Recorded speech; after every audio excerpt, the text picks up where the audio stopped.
From New York to Los Angeles, hundreds of thousands of Americans are taking to the streets to protest President Donald Trump's policies, accusing him of pushing the country toward authoritarian rule.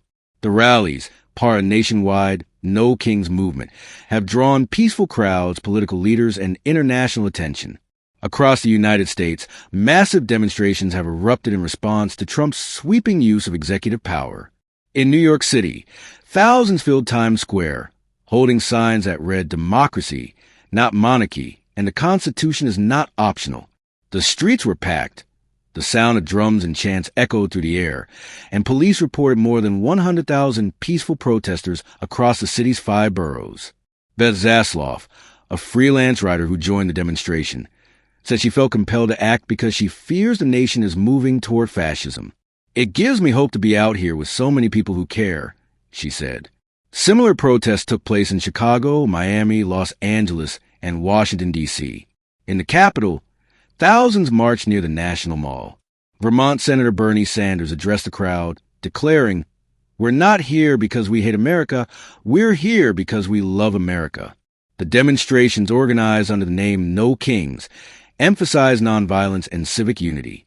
Their website urges participants to de-escalate any confrontation and remain peaceful. Senate Minority Leader Chuck Schumer joined protesters in New York, holding a sign that read "Fix the health care crisis." He later posted, "We have no dictators in America, and we won't allow Trump to erode our democracy." Protests also spread beyond the United States. Demonstrators gathered in Berlin, Madrid, and Rome to show solidarity with Americans. In London, a crowd rallied outside the U.S. Embassy, while in Toronto, protesters held signs reading "Hands off Canada." President Trump has dismissed the accusations of authoritarianism. In a preview of a Fox News interview, he said, "They're calling me a king. I'm not a king." Since returning to the White House, Trump has expanded his presidential powers, blocking congressional funding, imposing new tariffs, and deploying National Guard troops to cities despite objections from state governors. His supporters say his actions are necessary to rebuild the nation, while critics warn that they threaten the foundations of American democracy. Massimo Mascoli, a retired engineer from New Jersey, said his family's history of resistance during Mussolini's Italy drives him to protest. "My uncle fought the fascists and was killed. I never thought I'd see fascism again, especially here in the U.S., he said. Other demonstrators voiced frustration over what they see as attacks on health care, workers' rights, and democratic institutions.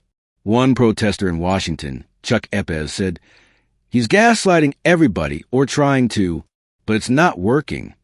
A Reuters Ipsos poll released this week shows Trump's approval rating has dropped to 40%, with 58% disapproving.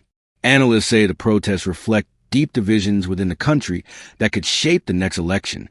As night falls, chants of "This is what democracy looks like" echo through the streets. The protests remain peaceful, but their message is clear.